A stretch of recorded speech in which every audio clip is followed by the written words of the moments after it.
Hello, everybody, and welcome to the Sagi Fogwe podcast. I am so happy to have you guys here today. We're continuing the conversation that we started last week. So we did a part one of debunking some of the life insurance myths that are out there.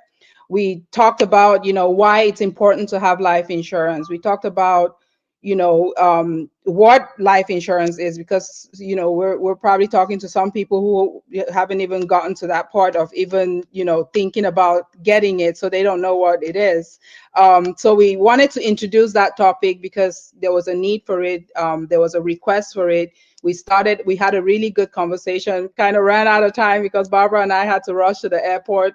But today, the focus is going to be on protecting what we started. So you get the life insurance. The next step, because the wealth building process is accumulation, protection, and distribution. So we're protecting and making sure that when we're at the distribution stage, we're maximizing, the benefits that are out there. And so the conversation is really going to be between three ladies here. One of, our CPA who was supposed to be here today, he had a family emergency. And so, he wasn't able to join us. We don't panic, we pivot, and we kind of recalibrate. And, so it will be a woman's panel today, and then we can always bring our CPA on next time. But for today, we're going to talk about, these concepts, how to protect our assets, because we want to make sure that we don't lose what we have accumulated. So I'm going to bring these ladies to the stage, and they will introduce themselves here in a minute. Welcome, ladies. Welcome, welcome, welcome. We're Thank re-welcoming you. Barbara from last week, and then we're adding on a new face, Grace. Grace hasn't been on the show yet, but here she is. So welcome, ladies. Thank you very much. As you all know, my name is Barbara Akum. I'm a licensed financial professional. We're here last week trying to debunk the myths of life insurance and trying to put the information out there about the different kinds of life insurance and how to go sometimes about getting them. So today we'll take it one step further on. Now we have that life insurance. Upon distribution, how do we want our money? And from there, we'll talk more about it. And then, Grace, you can go ahead and introduce yourself. Hello, everyone. Um, so my name is Grace Enow. I am a LegalShield Senior Associate, soon to be Executive Director. And I'm here today to talk to you about wills and trust and everything in between. All right. Thank you so much for joining us. Thank you, ladies. Thank you. And once again, from last week, it was a panel from, my classmates, and this continues that, these are still my classmates. Grace adds on, so Barbara's obviously my classmate, and then Grace is also. So we have known each other again since we were 12. I mean, how beautiful it is that you can still, people that you associated with, you attended class together with, you going through those teenage years together, and here we are, mature women doing different things, and we're able to come together to have a conversation on a platform together. I just think that it's wonderful, because some people after high school, after secondary school, they separate, they go their separate ways, and they never ever see each other or talk to each other ever again. So I'm not going to take this lightly. The fact that I can collaborate with my mates, even if we're in, different environments, different, spaces. But in this case, we're all we have the same goals. We're trying to make the community better. We're trying to educate the community, because these concepts that we're about to talk about today are things that our community shies away from talking about. These things, we don't want to talk about death. We don't want to talk about after I'm gone, what happens, but these are things that we need to talk about, because if we don't, they fall through the cracks, and then we're passing it on to, we're passing it on to our kids. The same mistakes that we have made as adults, we pass it on to the kids, and then it becomes what we call generational whatever. I don't want to put the negative connotation on it. We pass on a generational whatever to our kids, and they continue that trend. But if we make an effort to educate ourselves, to empower ourselves, we make sure that we're also teaching the young ones to do the right thing. And that's why we're having this conversation. So I'm going to start with Barbara to give us a recap on, just a little recap for those who haven't watched the show from last week. Just why should anybody get life insurance in the first place? Why would you want to get life insurance? And then we'll kind of link that conversation to talking about protecting it, and we'll have Grace talk on the living wills and trust, and we'll kind of bounce back and forth here so that it's more of a conversation than a lecture. And our goal after this is that people should take action, right? We want people to take action, not just listen to it and say, oh yeah, you guys did a good job, and then go back to sleep and not do anything after this. So we want actionable results from what we're doing today. So Barbara, go ahead and give us a recap on why should any person listening to us get life insurance. So, as we said last week, we cannot go about telling people to get life insurance if we don't understand what life insurance is. Life insurance is basically a transfer of risk, as I said last week. So we have life, things happen in life. You're never sure of tomorrow, but we wake up in the morning and we thank God. But what if something happens to you? You're living a life, you're a dad, you're a mom, you have these kids, you have a family that looks up to you. Probably you still have your parents that you support. And then you work every day, you bring home this income that enables you to do all these things. And then all of a sudden, out of nowhere, something happens, God forbid, and you cannot perform these activities. What next? Who takes care of these things? Who takes care of this responsibility? If it's a husband and a wife, you leave your wife stranded, or you leave your husband stranded with a single income. Meanwhile, both incomes were the machinery that operated your home. But now, when we talk about having insurance, what it means in this scenario is that you purchase something that covers the risk of those what ifs. What if today you cannot actually perform like you normally would? What if today you cannot bring home the income that you normally do? What covers that? As I said last week, we have our vehicles. We go out with our vehicles every day, and we see accidents on the road every time. Every day you go out, you see accidents that happen here and there. Legally, the law makes us purchase car insurance, because if you're driving down the street and a cop pulls you over and you don't have life insurance, I mean, you don't have a car insurance, you have a problem. Mm-hmm. But nobody compels you to buy a life insurance. Meanwhile, your life is the engine that operates that vehicle. If you don't have life, you will not be able to get into that vehicle and go anywhere.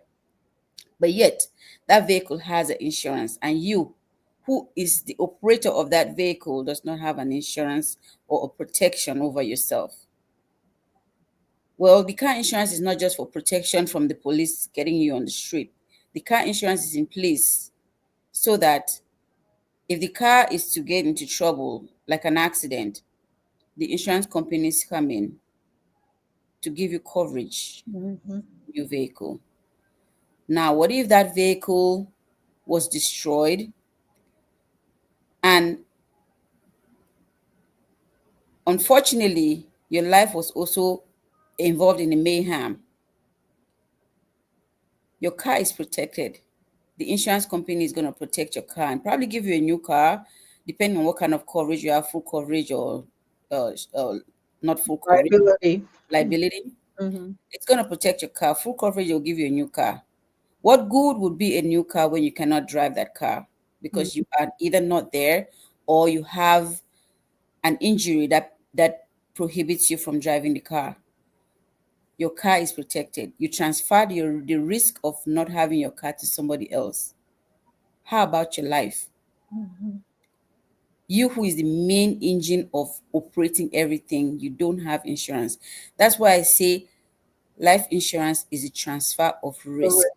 Mhm. If anything were to happen to you today, if you're protected with any form of life insurance, that life insurance comes in to continue your legacy, to continue everything that you used to do for your family as though nothing had happened. Life insurance is not health insurance. Don't get me wrong. If you fell sick, or if you were involved in an accident and you had to be in the hospital, that's not what is gonna pay the hospital bills. It might, if you have a good one, but that is not supposed to. What it does is it continues the functionality of your home as though nothing had happened. It's true. You'll be in pain. Your family is gonna hurt because they miss your physical presence, or they miss you physically being at home because you're probably in the hospital. But they will not suffer for Mhm. lack of finances to take care of you in the hospital or to run the house as it normally would function. So, once again, life insurance is a transfer of that risk if Mhm. anything were to happen to your life. And also, last week we were talking about the different kinds of life insurances that exist. We named them and we attempted at describing them: the group life insurance, the term life insurance, the whole life insurance, the index universal life insurance, and so on and so forth. So, um, Yeah, I think we'll refer back that to people so people can go back and at least, exactly. yeah, watch last week's show. That way we don't, reinvent the wheel today. But I wanted you to summarize it, and you did it perfectly. Just tying it together, giving that summary so that we people will at least, if they refuse to go watch the first video, because people will do what they want to do, right? At least they'll get a little piece of what we discussed last week, but then we can now have that little bridge now into, yes, you got the life insurance. You try to separate your skills from your income in by using that, transferring that risk to the insurance companies, where it can come in if if something were to happen, a critical, chronic, terminal illness. But then I'll go over to Grace now with the question: what is a will? So let's say we've passed the stage of living benefits, where the person is no longer, they've passed this, they maybe they benefited from living benefits, maybe they benefited from retirement on their policy, but then the last benefit of life insurance is the death benefit. We don't like focusing on death, but death is inevitable. It will happen, right? So let's say we want to anticipate this ahead of time. We want to think about it ahead of time, and somebody needs to put a will in place. What is a will, and how different is it from a trust? Because people always mix up living will and trust. So what is the difference between those two, to help people understand? Thank you, Sagi. So first things first, let's talk about wills. A will is a powerful legal document that allows you to express your final wishes regarding the distribution of your assets, guardianship for like your kids, minors, and even your funeral arrangements. So it's how many of us have written love letters before?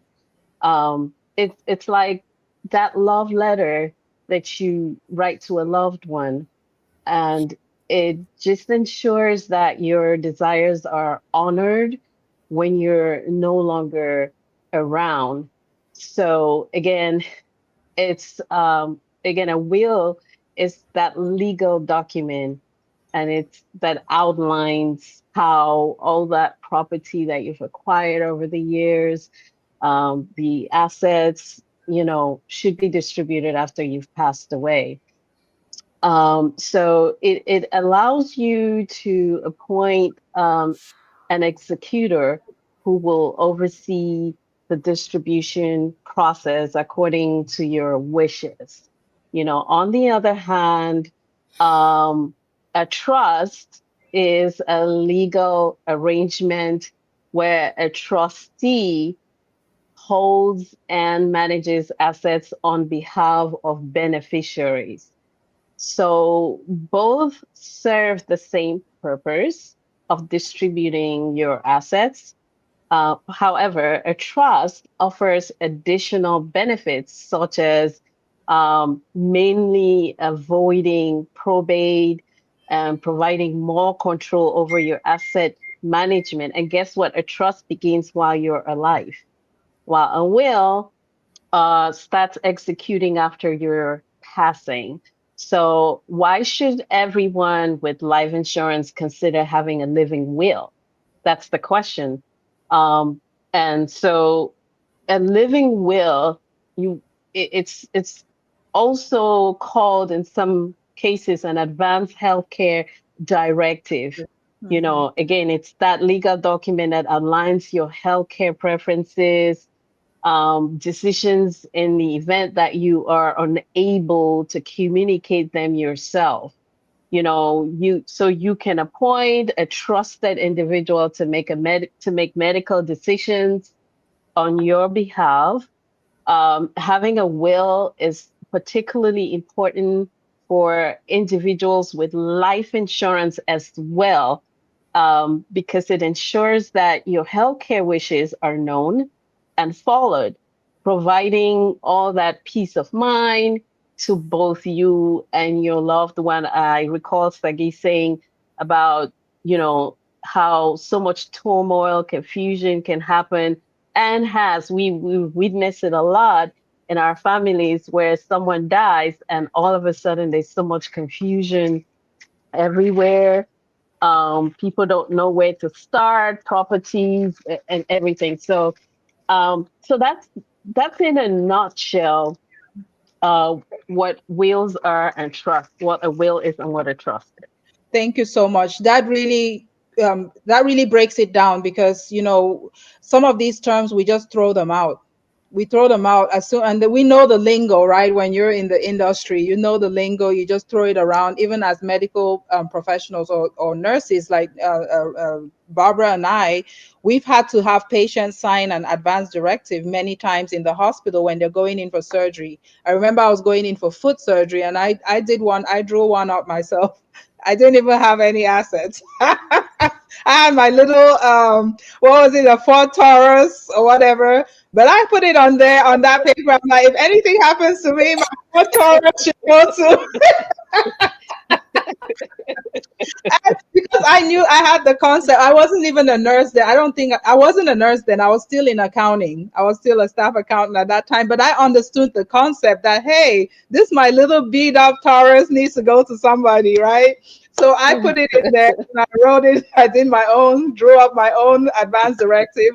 Nothing happened. Obviously, I'm here. I'm talking to you, but it helps to have that protection. It helps to have it. I've had even talks to my parents, like we've joked about it, but I've said stop. We're in tech. There's technology now. Even if that will is not in writing, a video, do a video with your wishes, even though with having it the legal, having it legal is very important because you're putting it together and everything will be in the same place. You have a trustee, like somebody will watch over that document for you and make sure that it gets executed, it gets read. We watch the movies where certain families will show up the funerals on Saturday. On Monday, they're in the lawyer's office. They're sitting nicely with their little hats, waiting for the will to be read.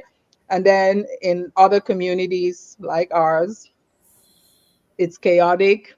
You see somebody crying, rolling on the ground, but you think that they love that person so much they did, but they're thinking like, oh my gosh, I have to pay tuition for 10 kids in Africa.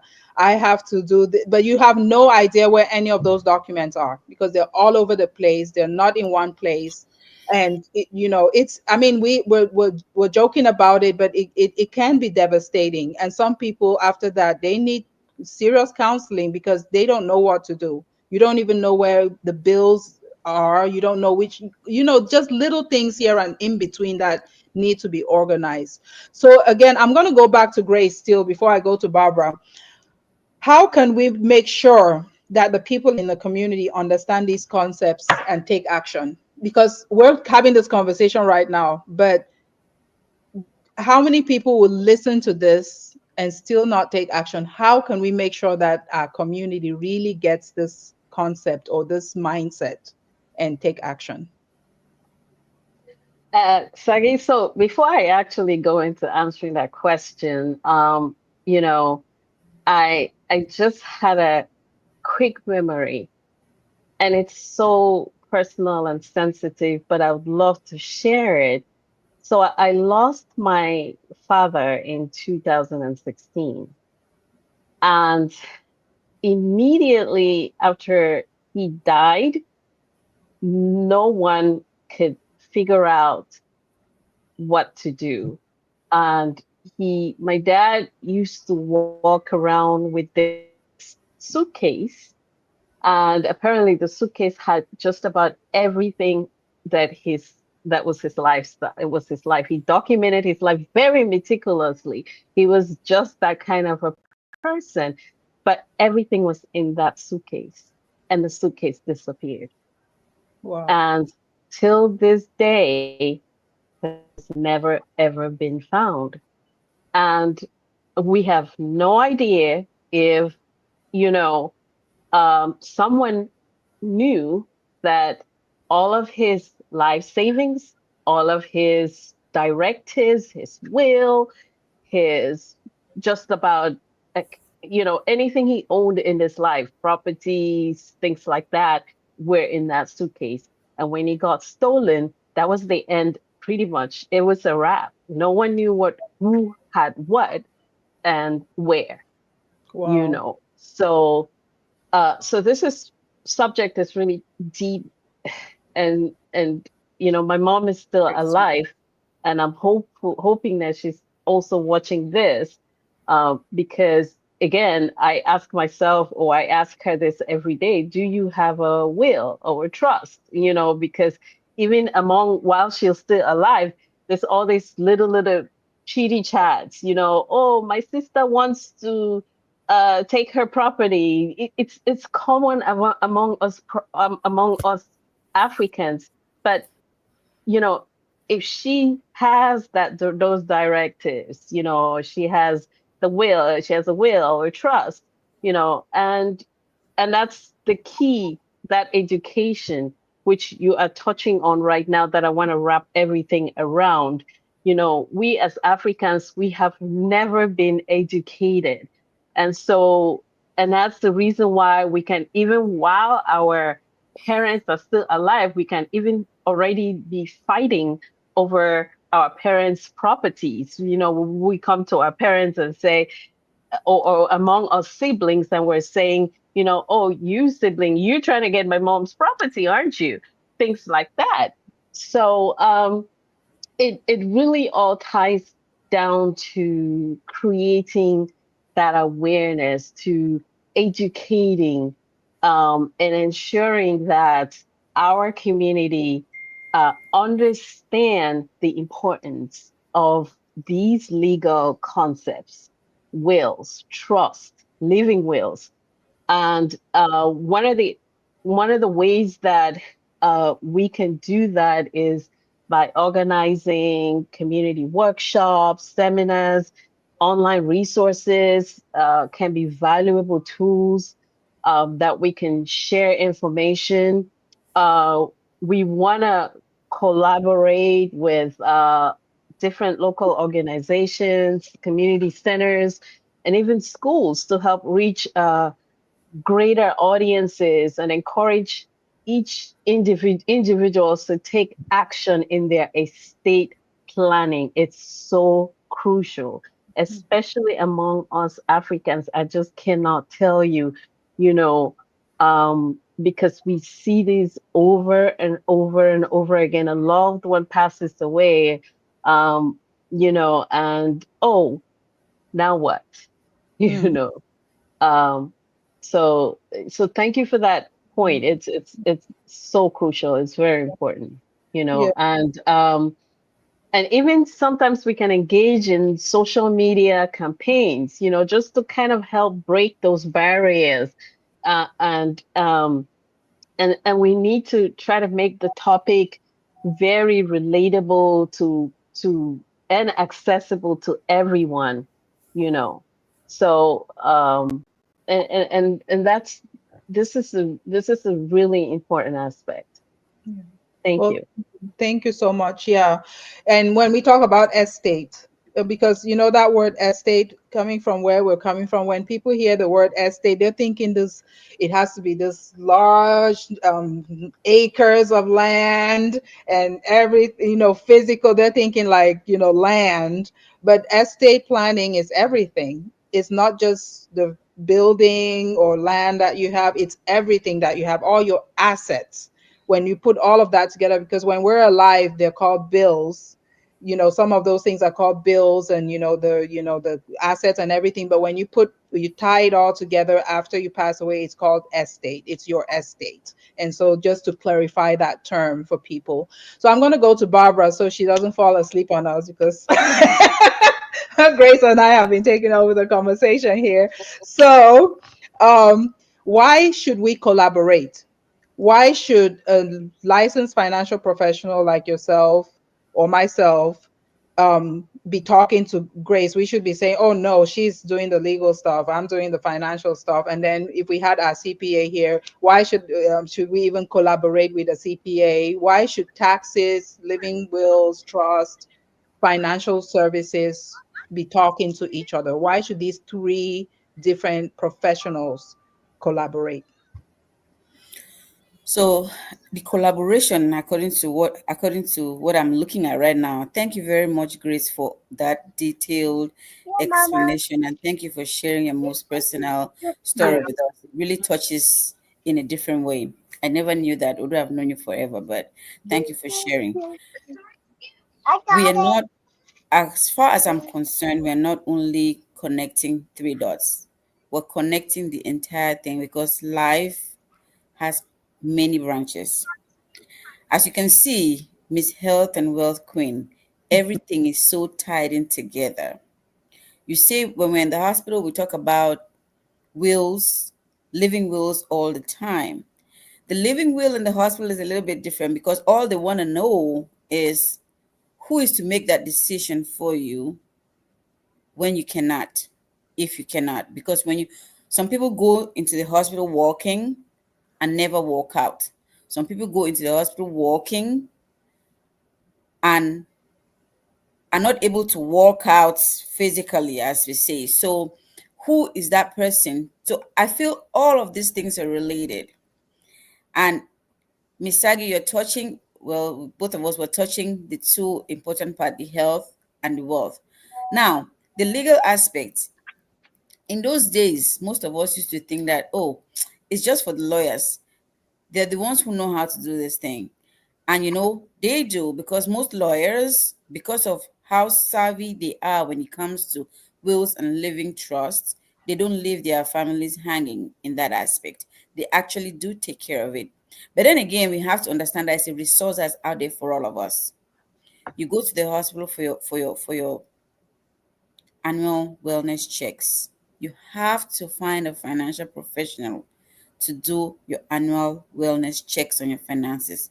You have to find a legal professional to do a check and balance of your life assets, how much you have accumulated, how many bills you have, and how it's going to affect your life, even in your presence or in your absence. So, all of those things, according to me, tie together in a way that we cannot separate them. But unfortunately for us in our community, those things feel like standalone items. Mhm. Yeah. They feel like standalone items. They feel like, okay, I have this. We find it very difficult to understand that they are all tied in together. I don't know if it's the financial aspect of getting those information that's impeding us from getting them. But now we're here to share the awareness that it shouldn't be. There are resources out there. There are Mhm. resources that we can enable you lay your hands on that will make you get a wellness check. I don't know how often, annually, quarterly, a wellness check on not only your finances, but your legal aspects, your health aspects, and everything else. Mhm. Yep. You hit the nail on on the head. Yeah, I mean, right there, all those things, they're moving parts, but we can pull those parts together. And cost wise, because at the end, Grace will also share, she will share her contact information here. You can, I mean, now the legal aspect, it's been brought to our fingertips where it's cost effective, where the cost of you're not going to pay thousands of dollars on a lawyer. It's very affordable, where you can actually get the same services, and people upgrade all the time. When you do your annual financial check, you can always upgrade your package. If you start off with something little, have the basics, and then upgrade it later, there's nothing wrong with that, because we want to make sure that we at least have something. It's the same thing with the financial stuff. Your financial stuff, you start with the basics and you upgrade every year, and that's why we make these things long-term relationships. We don't want to just have our client one time and just let them be on their own. We want to check in on them and make sure that we're building relationships with people, so that you're not looking at your client like a dollar sign just to make a quick buck off of them, but you want to really really have the heart to help. And that's what we're about, and that's what we want people to understand in our community, because that trust factor is also one of the things that people don't want to sit down with a professional, because they don't trust, especially when we look alike, speak alike, um, we go to parties together. Most of the time, people look at you like, "Oh, isn't Barbara a nurse? Why is she talking about finances?" Or "Isn't Sagi a nurse practitioner? Why is she talking about? Isn't Grace an IT professional? Why is she talking about legal stuff?" We can do it all. We can do it all. We have these we have the intelligence to go and pick up a new skill, hone in on that, find out what the need is in our community, and make sure that we're serving people with what they need. We don't have our tax expert here. We're not tax expert. Yes, I was a staff accountant for 10 years. I hated taxes. Sorry, IRS, Uncle Sam, I'm sorry. But but the space we're in, we have to talk about taxes, and it kind of ties into what we're doing here, because that's the other professional that we usually have to pull in when we're doing financial planning. So I'm gonna I'll throw it to Barbara, and then I'll come back to Grace with because I want us to really talk to make people understand that it's not only individuals who can benefit from these services. Small businesses can also benefit, right? Grace, from the trust and all that. Small businesses, so business owners should not feel left out here with this conversation. They can also benefit. Business owners, entrepreneur, sole proprietors, partnerships, all these people can benefit from legal services. But before I go to Grace on that in terms of the trust, so think about your response to that. But for Barbara, why should anybody who is trying to put together a financial plan be thinking about taxes? Because why should taxes be part of that equation? We're not tax experts, like I said, but we know the benefit of taxes can, but why should anybody be thinking about taxes when they're putting together a financial plan?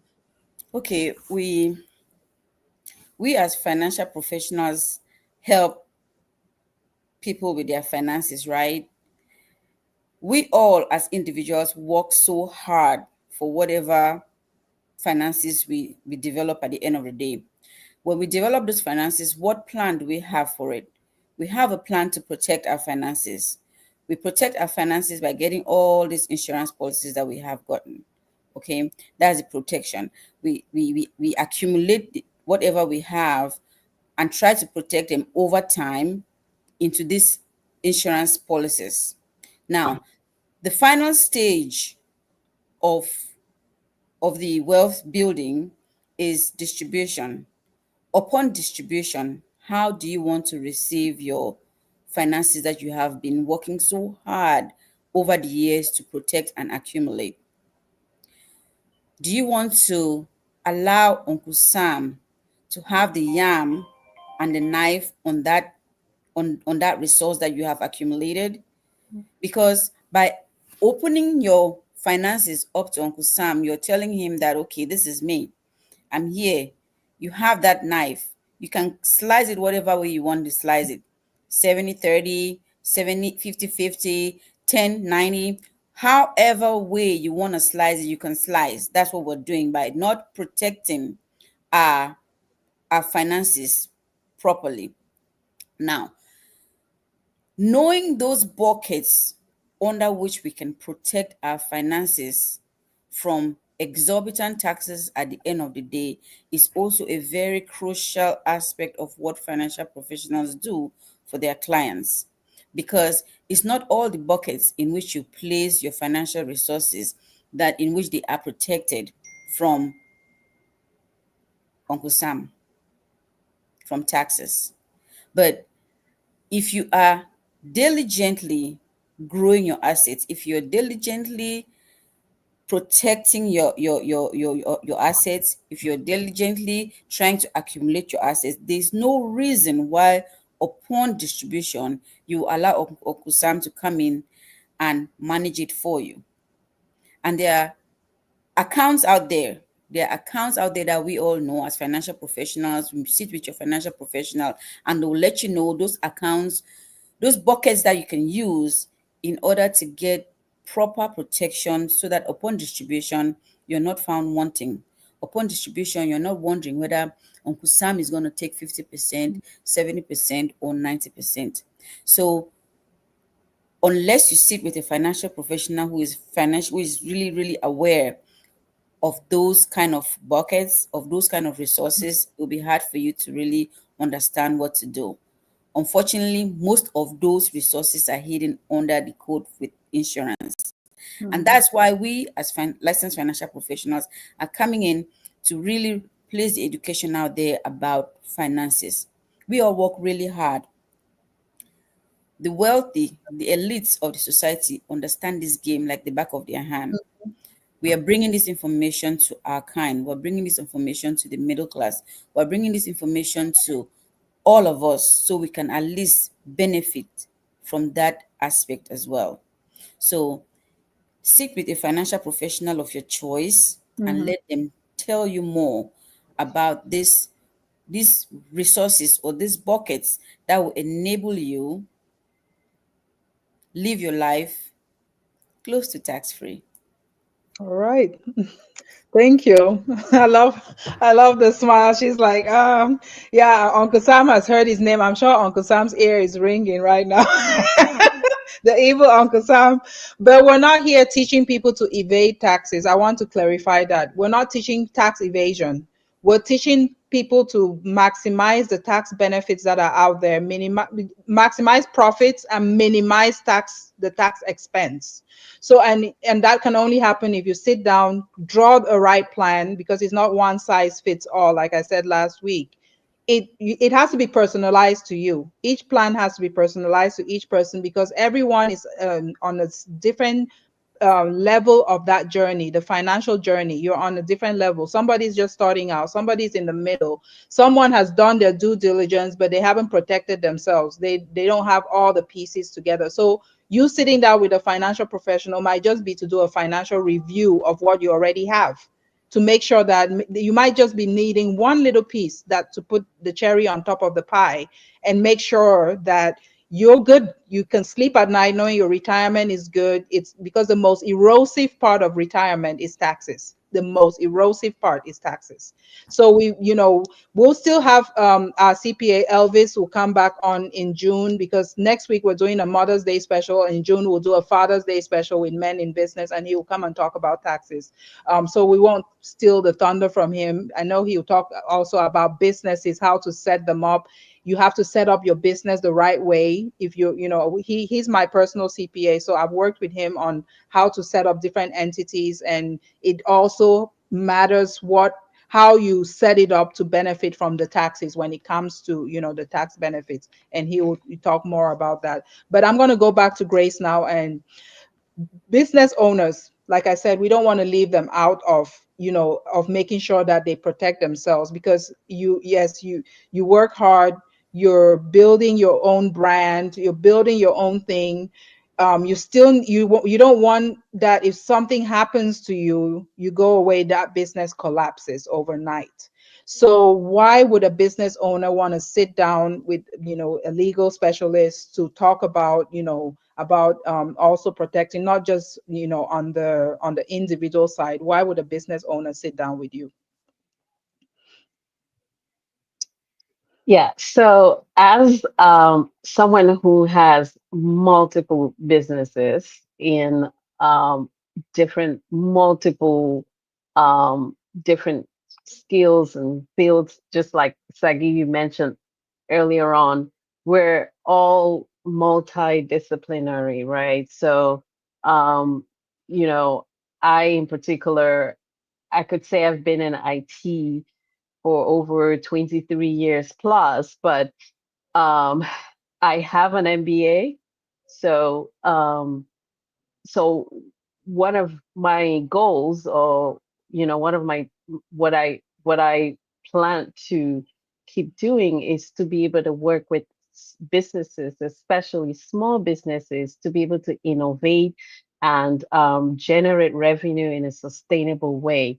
So now, what should businesses or business owners keep in mind when setting up their businesses, and how can they protect their businesses and personal assets when especially they're setting up a business? So it's very crucial for owners to uh, to choose. Let that baby breathe. That's fine. We're a family here. Grace, let the baby be. he can be he can be part of this. Do not, because yeah, it is. Most people don't want to be part of what you're doing. And guess what? That's one of my other jobs, being a mom. Yes, yes, it's perfect. It's perfect. You cannot just talk and just not know. They have to show themselves. So as I was saying, it's important for us owners, business owners, to choose the appropriate legal structure, which Sagi kind of touched on a little bit. Whether it's a corporation or limited liability, so they can protect their personal assets. So what you ideally want to do is be able to separate your personal and your business finances. You know, uh, I can't tell you how how I come in contact with um, small businesses, or even especially our uh, uh, African businesses, where it's my paycheck that's sponsoring my business. There's just such a fine line. They don't know the difference between growing the business as business and growing their person and their personal assets. There's just no difference. They're working so hard and throwing it all in the business. And so it's something where we have to work with legal professionals. We have to seek the correct, we have to find a legal counsel or legal advice, so we can work with someone that's able to sit down with us um, and go through all of these legal documents, make sure that it aligns with especially the laws and regulations of our jurisdiction, Mhm. and just be able to help us with setting up those businesses, how what we should consider in terms of the legal structures, what would work.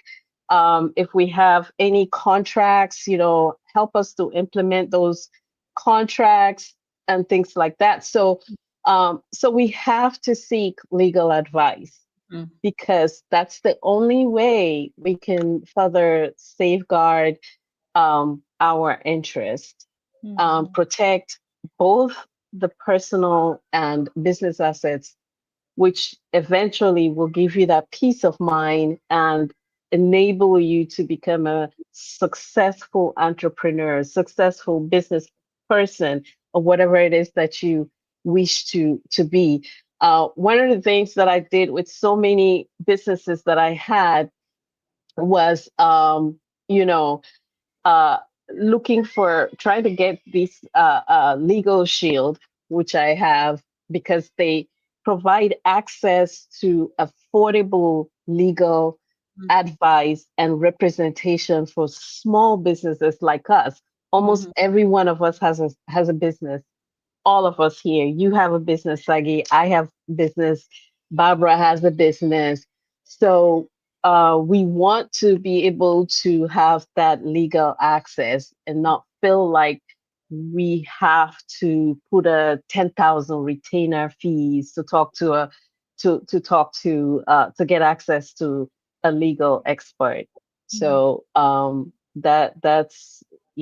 that's key for Very us to be important. successful. Yes, very important. But on the Mm. trust side too, can a business have a trust? Absolutely. Absolutely. Uh, and again, what you're doing is ensuring that while you're alive, you have full control. What a trust does to a business or personal, whatever, it allows you to have that full control while you're still alive to manage your assets, to manage your properties all together without public view. That's the difference. It's privatized. Nobody can touch it. The IR, not the IRS, nobody can touch it. It's in private view. So yes, you can. Yeah, liability, because you want that legacy to be passed on. You don't want your business to There disappear you go. overnight. That's So right. yeah, that liability, because you have predators out there. You have people who are looking at your business and they want a piece of the pie. So, like, I'm a nurse Exactly. practitioner and I have my liability insurance. But if I don't put my assets in the right bucket, they can come for my personal assets. You can take care of this Yep. patient, put your heart into it, take care of them. They turn around, people have issues out there. Somebody just says you looked at them the wrong way. Like, why was she born? Why did she look at me this way? She called me fat, you know and then turn around and want to sue you. And if you don't have your assets in the right place, you can lose it. So business owners have to be very careful, to protect, to separate.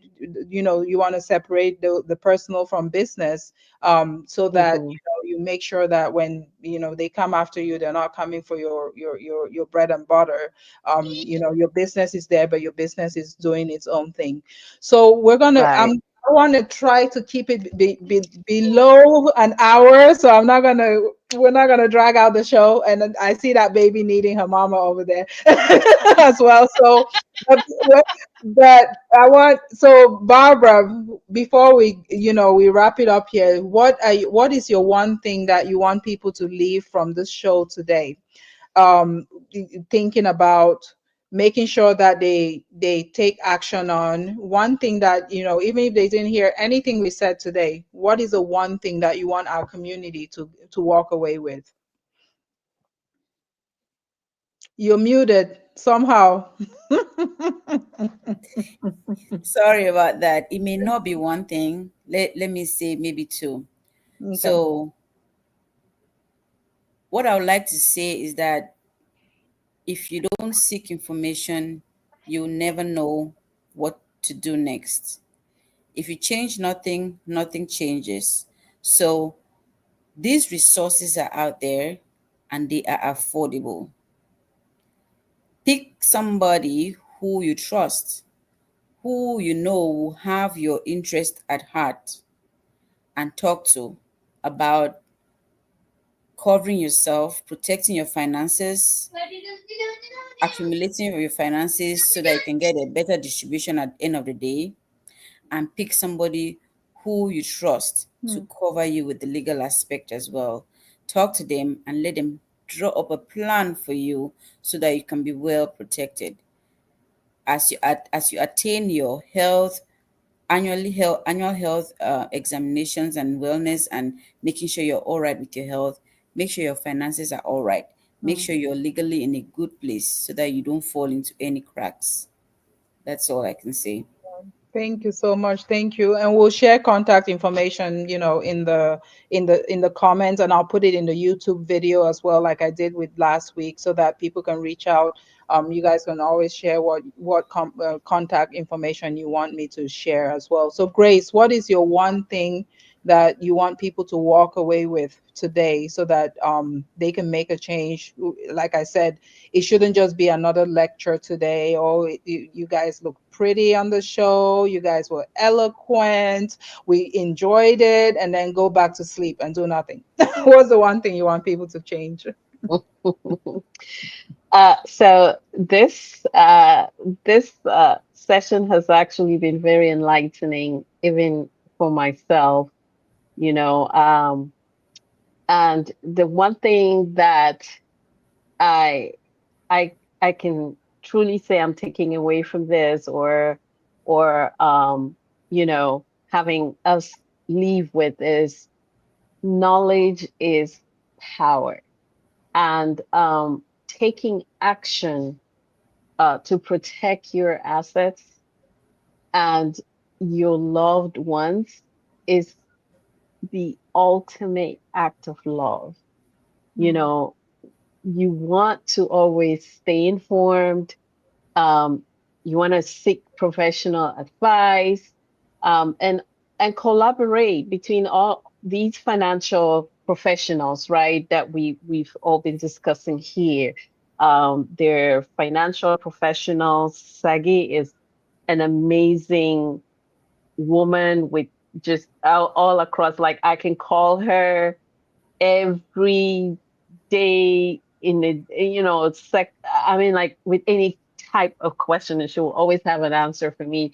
But lawyers, having access to legal lawyers, legal advisors, these are all professionals, people that can provide a very comprehensive approach to address any legal and financial need.